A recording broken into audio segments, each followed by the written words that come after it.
Hello ನಮಸ್ಕಾರ, ನಾನು ನಾಗರಾಜ್ ಪತ್ತಾರ್. ಇವತ್ತು ನಾನು ಬೆಳಗ್ಗೆನೆ ಹಳೆ ಬೆಂಗಳೂರು ವಾಕಿ ಅಂತ ಹೋಗಿದ್ದೆ. ಅದನ್ನು ಕಂಡಕ್ಟ್ ಮಾಡಿದವರು ಅಭಿನವ್ ಅಂತ. ಅವರು ಬೇರೆ ರಾಜ್ಯದವರಾಗಿದ್ದರು. ಬೆಂಗಳೂರು ಮತ್ತು ಬೆಂಗಳೂರಿನ ಇತಿಹಾಸವನ್ನು ಕುರಿತಾಗಿ ತಿಳಿದುಕೊಂಡು ಅದನ್ನು ಬೇರೆಯವ್ರಿಗೆ ಹಂಚೋದ್ರ ಮೂಲಕ ಒಂದು ಸಣ್ಣ ಗ್ರೂಪ್ ಮೂಲಕ ಅವರು ಇಂಟ್ರೊಡ್ಯೂಸ್ ಮಾಡಿದರು. ಅಲ್ಲೆಲ್ಲ ಬಂದವರು ಬೇರೆ ಬೇರೆ ರಾಜ್ಯದವರು ಇದ್ದರು, ಕರ್ನಾಟಕದವರು ಇದ್ದರು.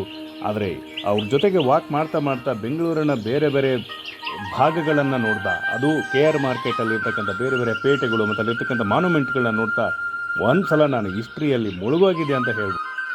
ಕೆಂಪೇಗೌಡ ಅವರು ಎಲ್ಲರಿಗೂ ಅನುಕೂಲ ಆಗಲಿ ಅಂತ ಯಾವ ತಂತ್ರವನ್ನು ಉಪಯೋಗ ಮಾಡಿ ಈ ಬೆಂಗಳೂರನ್ನು ಕಟ್ಟಿದ್ರು.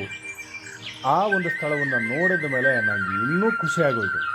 ನಿಜವಾಗಲೂ ಒಂದು ಒಳ್ಳೆಯ ಅನುಭವ ಅಂತ ನಾನು ಹೇಳಬಹುದು.